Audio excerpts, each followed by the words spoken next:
Dear my beloved audiences, today I want to tell you a story which is called Tide, the Water Dog.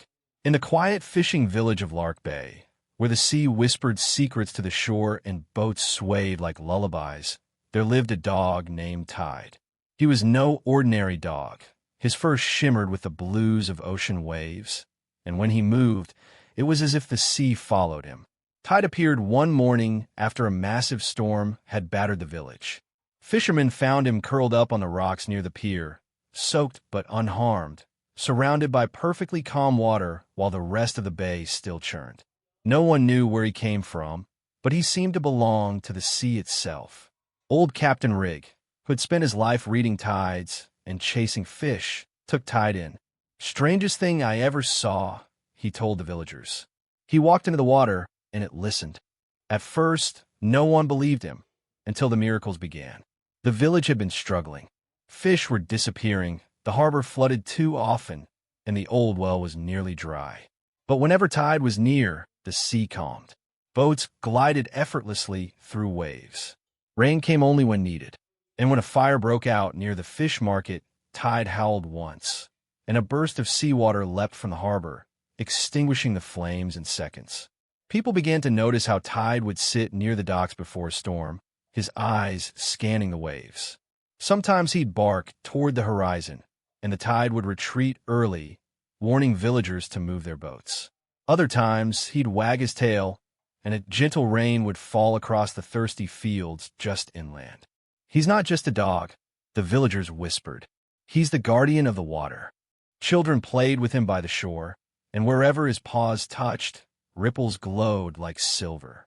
Fishermen swore their nets came back fuller when Tide sat nearby. And when a boy fell into the sea one day, unable to swim, the water itself rose to lift him back to shore, Tide watching quietly from the rocks. But not everyone admired him. A wealthy developer came to Lark Bay, hoping to build a luxury resort by the coast. He saw Tide as a threat to his plans. "People believe in fairy tales too much," he scoffed. "It's just a dog." He ordered his workers to ignore Tide and start draining parts of the wetlands. That night, the sea rose higher than it had in 50 years. Waves pounded the unfinished structures, tearing apart equipment and flooding the machinery. Yet, not a single home in the village was harmed. Tide was seen standing on a hill above the beach, silent and still, his fur lit by moonlight, eyes reflecting the storm. The developer left the next day. The villagers rebuilt their fishing docks and decided to keep their bay natural and untouched. They trusted the sea, and they trusted Tide. Years passed. Tide grew older, his pace slower, but the water still danced for him. On his final day, he lay beside the harbor as the sun dipped into the sea. The village gathered, quiet and grateful. As he took his last breath, the tide rose gently and surrounded him, not to drown, but to carry him. The water lifted Tide and slowly pulled him into the sea, as if welcoming him home. From that day on, strange things continued to happen in Lark Bay. Rain fell when needed. The tide never came too high. And some say, when the moon is full and the sea is still, a glowing paw print appears on the wet sand. They say it's Tide, still watching over them. The story of Tide, the water-controlling dog, serves as a powerful metaphor for our relationship with nature and the importance of harmony over control. In real life, while no animal can command the sea, our actions and choices have a profound impact on the environment around us. Tide represents the idea that when we respect and live in balance with nature, we thrive.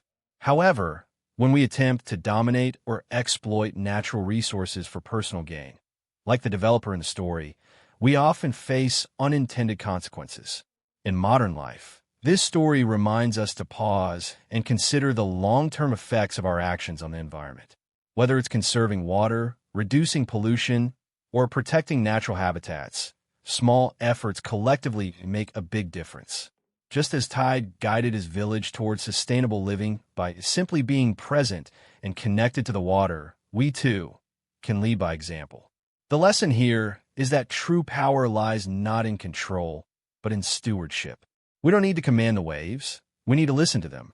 Living with humility, Mindfulness and respect for nature ensures that the world we pass on is healthy, stable, and beautiful, not just for ourselves, but for generations to come. If you like this video, please leave a like and a subscribe. It will really help our channel grow. But if you don't like it, then just skip it and don't forget to check out our other videos. Thank you very much and goodbye.